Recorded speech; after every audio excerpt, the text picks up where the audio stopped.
Teman-teman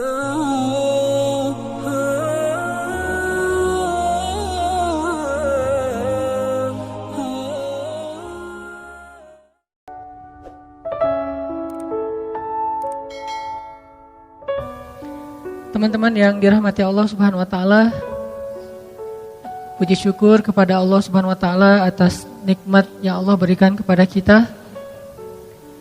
Ada nikmat yang Allah kasih yang membuat kita langsung tersenyum. Ada nikmat yang Allah kasih tapi awalnya kita cemberut. Kemudian pada akhirnya baru kita tersenyum. Yang jelas, dalam pandangan orang yang beriman, apapun yang Allah Subhanahu wa taala takdirkan dalam hidupnya, itu adalah kebaikan bagi dia. Ajaban li amril mu'min. Betapa menakjubkannya orang yang beriman. Inna amrahu kulluhu khair. Sesungguhnya urusan dia, hidup dia, waktu dia, peristiwa yang dia alami, hari-hari dia, semuanya khair, semuanya kebaikan. Kalau dia diuji dengan satu dharra, satu musibah, maka dia bersabar, maka itu juga adalah kebaikan bagi dia. Kalau dia diberikan sebagai suatu sarra atau suatu kebaikan, suatu nikmat, maka dia bersyukur, maka itu juga kebaikan bagi dia. Dan itu tidak diperoleh kecuali hanya oleh orang-orang yang beriman. Sehingga salah satu cara kita mengukur iman kita sendiri, dan ini saya selalu menggarisbawahi dalam setiap kajian kita, bahwa ilmu yang kita peroleh selalu harus kita jadikan sebagai cermin, bukan kaca pembesar. Kalau kita jadikan ilmu sebagai cermin, setiap kali kita dapat satu ayat, satu hadis, satu nasihat dari ulama, satu booster, maka kita jadikan itu untuk menilai diri kita, apakah kita sudah menjadi lebih baik atau tidak. Sehingga hadis tadi tentang ajaban li amril mu'min, betapa menakjubkannya orang yang beriman, bisa jadi salah satu cermin buat kita semua. Cara kita menilai diri kita masing-masing. Apakah kita sudah menjadi mukmin? Ulaika humul mu'minuna haqqan. Apakah kita sudah menjadi orang mukmin yang benar? Ulaika humus shadiqun. Caranya adalah coba kita nilai diri kita saat kita diberi dua nikmat itu. Saat kita diberi dua kebaikan itu. Satu kebaikan yang dikenal dengan istilah dharra, ujian. Yang kedua kebaikan yang dikenal dengan istilah sarra, anugerah. Apakah dua kebaikan ini atau dua nikmat ini akhirnya membuat kita mendapatkan lebih banyak kebaikan, atau justru mengurangi kebaikan dalam hidup kita? Kalau ketika Allah Subhanahu wa taala beri kita nikmat bentuknya sarra, terus dengan sarra itu bertambah manfaat kita untuk orang lain, berarti itu kebaikan. Apa sarra tadi? Nikmat. Kayak misalnya Allah nambahin kita rezeki, dapat sebuah proyek, atau kita dagang, kemudian untungnya ternyata di luar perkiraan kita lebih gede. Lalu dengan nikmat rezeki tambahan itu, fadl, akhirnya kita menjadi orang yang bisa bantu orang lebih banyak. Berarti nikmat itu adalah khair. Tapi kalau dengan nikmat rezeki yang bertambah, dapat proyek, makin kaya, makin besar omsetnya, makin sukses, makin bagus karirnya, justru membuat kita menjadi orang yang semakin berkurang porsi kebaikannya, jadi semakin sombong, jadi semakin lupa kepada Allah, jadi semakin sibuk, akhirnya mulai mengurangi jatah ke masjid, mulai mengurangi jatah tilawah, mulai mengurangi jatah untuk ketemu dengan anak-anak dan keluarga. Berarti itu tidak menjadi khair. Dan kalau tidak menjadi khair, apa menakjubnya? Apa yang menakjubkan dari orang itu? Padahal Nabi mengatakan, ajaban, sangat menakjubkan orang yang beriman. Siapa orang beriman? Salah satu ukurannya, kalau dia diberikan sarra, syakara, fakana khairallah. Kalau dia diberikan satu nikmat, dia bersyukur. Dan salah satu di antara makna bersyukur itu adalah berbagi dengan orang lain. Karena bersyukur hanya dengan mengatakan alhamdulillah itu belum utuh. Tapi itu sudah bagian dari syukur, cuman belum utuh. Dan terlalu mudah untuk melakukannya, sehingga bahkan orang yang tidak terlalu taat juga bisa melakukan itu. Sementara orang mukmin lahum darajatun 'inda rabbihim, punya tingkatan-tingkatan, dan pastinya kita pengen tingkatan yang lebih. Kita nggak mau berpuas diri dengan hanya tingkatan yang rendah saja. Kita pengen lebih baik daripada orang lain. Kita pengen mengungguli orang lain. Kita pengen dapat lebih banyak daripada orang lain.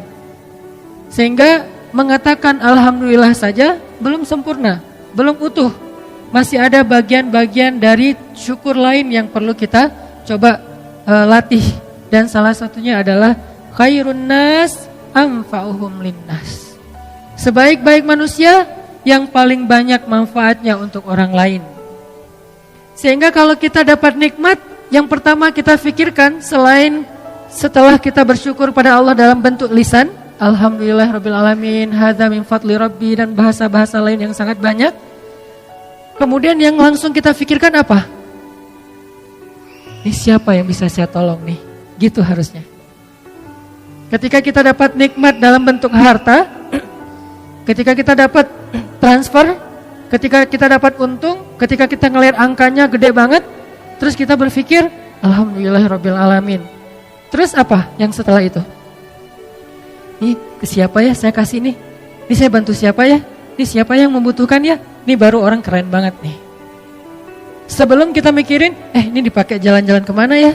Ini dipakai beli barang apa ya? Misalnya motor baru, motor klasik, mobil baru, atau apa segala macam. Mau di mobilnya mau di modis lagi, motornya mau di custom lagi, rumah mau di renov lagi. Sebelum kita mikir yang ini, walaupun ini boleh-boleh aja, saya nggak melarang orang untuk menikmati hidup. Karena Allah juga nggak melarang kita menikmati hidup. Yang dilarang kita mencintai hidup di dunia lebih daripada surga. Dan dunia juga nggak buruk. Allah sendiri mengatakan dunia itu dengan khair. Wa innahu lihubbil khairi lasyadid. Dan mereka mencintai terhadap dunia itu berlebihan. Dunia di dalam ayat ini diistilahkan dengan diksi khair, kebaikan. Sehingga kalau orang mengatakan dunia itu buruk, berarti dia hanya mengambil sebagian dari definisi dunia. Sementara masih banyak yang lain. Kita boleh custom motor kita. Saya juga dikit-dikit ngelakuin. Cuman budgetnya gak berani gede-gede. Terus yang kedua, kita boleh juga mau modif mobil kita. Misalnya bannya digedein, terus warnanya dibikin doff biar sama dengan kulit. Terus apalagi misalnya di body kit biar makin gagah misalnya. Di wax biar makin kinclong. Terus kalau cewek joknya diganti pink semua, ungu semua, atau pelangi warna-warni, tergantung selera warnanya masing-masing. Kadang senangnya dengan warna ungu, dari lipstick sampai ke jok mobil ungu misalnya, nggak masalah. Nah, ini apalagi kalau dia ngelakuin itu dengan cara yang pakai lipstick warna ungu terus pakai cadar, kan lumayan ya. Gak ada yang tahu. Yang tahu siapa? Suaminya dong. Karena ternyata suaminya senang warna ungu. Cie. Bahaya. Jadi teman-teman, gak masalah. Cuman sebelum kita mikirin yang itu, biar lebih keren lagi nih, coba mikirin pas kita dapat duit, kita dapat rezeki, kita dapat harta, kita mikir siapa yang bisa saya tolong ya. Kalau perlu kita nyari, kayak kita browsing, kayak kita stalking, kayak kita kepoin. Aduh gak tega nyebutnya.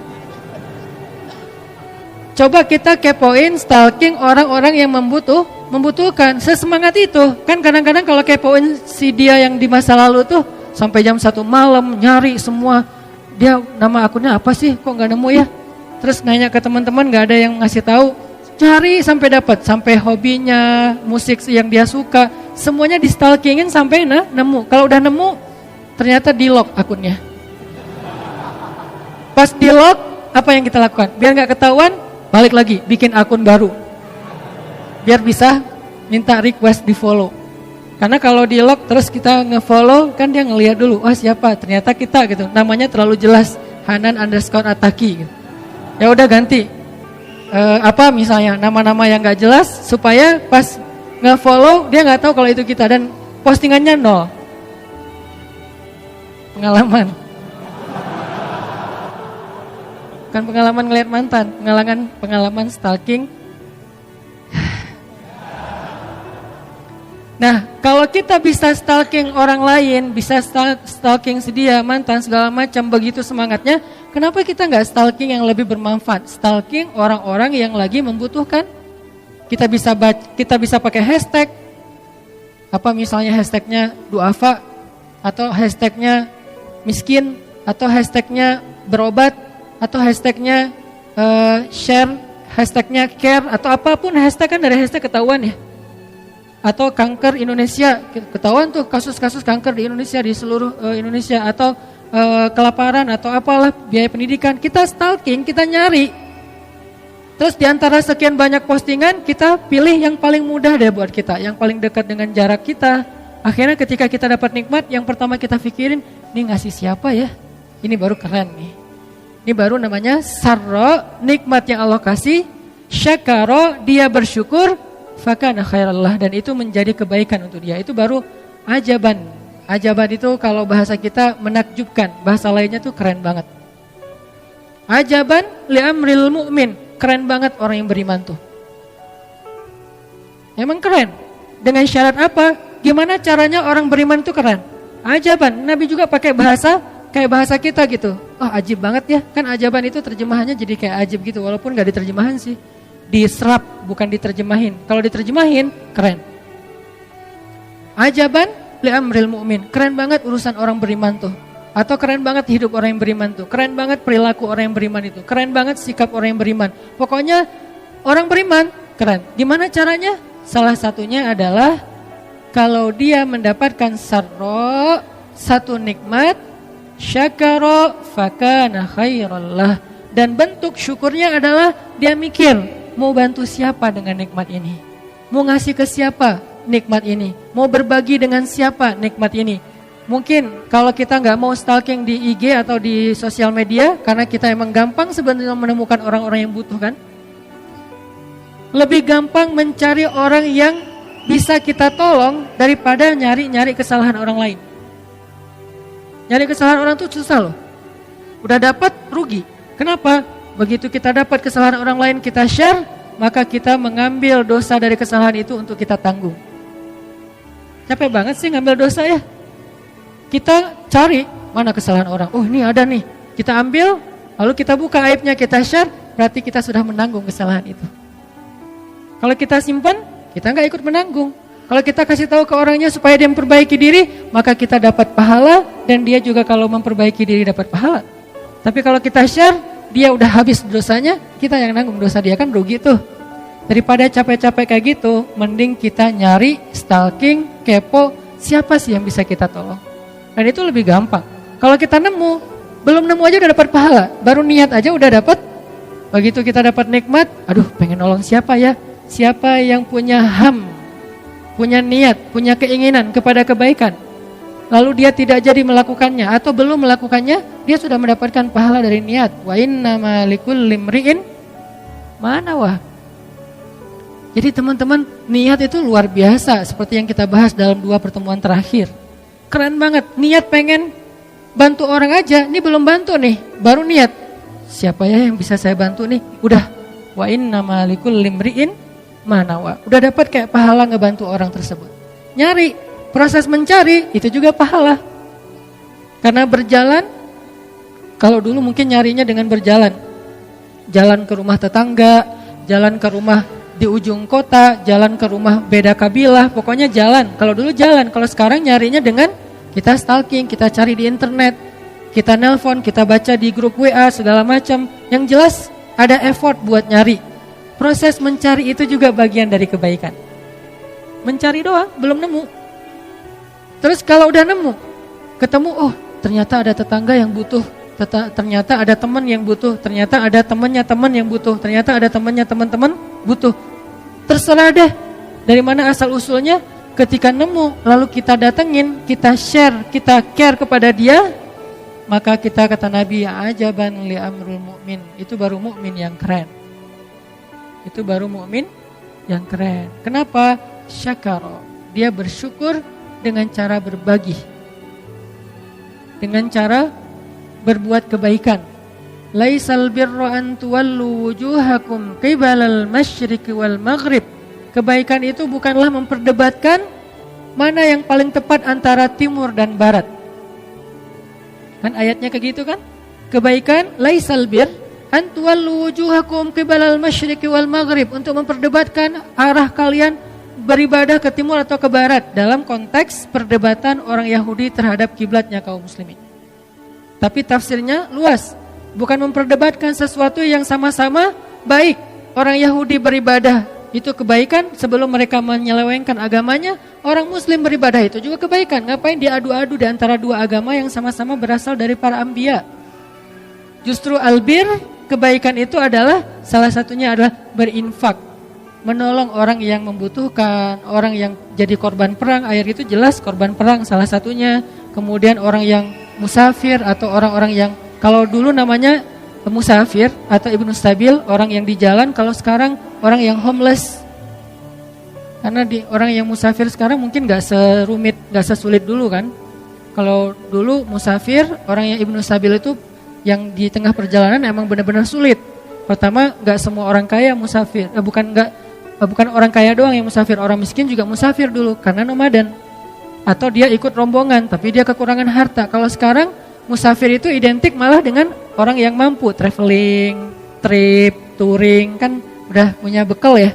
Berarti terjemahan dari Ibnu Sabil itu salah satunya adalah homeless. Terjemahan konteks dan realitas. Orang-orang yang tidak punya tempat tinggal. Apakah di kota kita ada? Banyak teman-teman. Baru aja kemarin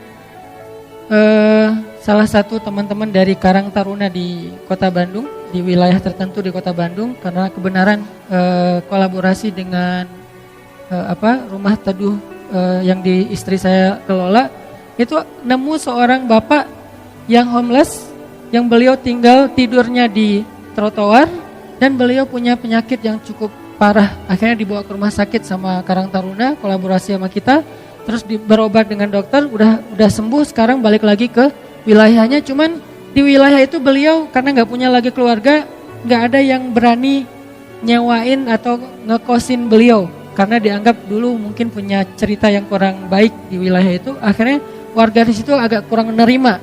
Kita carikan nih siapa yang mau menerima beliau untuk kos-kosan di situ. Nah, ini adalah bagian dari albir. Ini yang perlu kita pikirkan ketika kita dapat nikmat. Betapa egoisnya orang yang ketika dikasih nikmat oleh Allah cuman mikirin diri sendiri. Mau jalan kemana ya? Mau makan apa ya? Mau trip kemana ya? Mau touring kemana ya? Mau traveling kemana ya? Mau jajan apa ya? Beli apa? Mall mana? Oke, ini gak masalah. Tapi ini next setelah yang kedua tadi. Pertama alhamdulillah, sujud syukur kalau perlu. Yang kedua adalah mikirin ke siapa kita bisa berbagi. Yang ketiga baru mikirin diri kita. Lagian Allah gak minta 50% untuk dibagi, enggak. Kalau mau ngasih zakat ya 2,5. Kalau mau ngasih lebih dari itu atau yang bentuknya sedekah tidak ada batasan. Walaupun idealnya jangan lebih dari 1/3, maksimal sepertiga dari harta kita karena ada hak anak dan istri. Jadi Allah gak minta banyak sebetulnya. Kita kasih 1% juga Allah udah menghargai banget. Kita kasih 0,5% Allah hargai banget. Kita kasih 10% Allah lebih hargain lagi. Tapi kita harus mikir, ketika kita dapat sarro, satu nikmat, siapa yang bisa saya tolong nih dengan ini?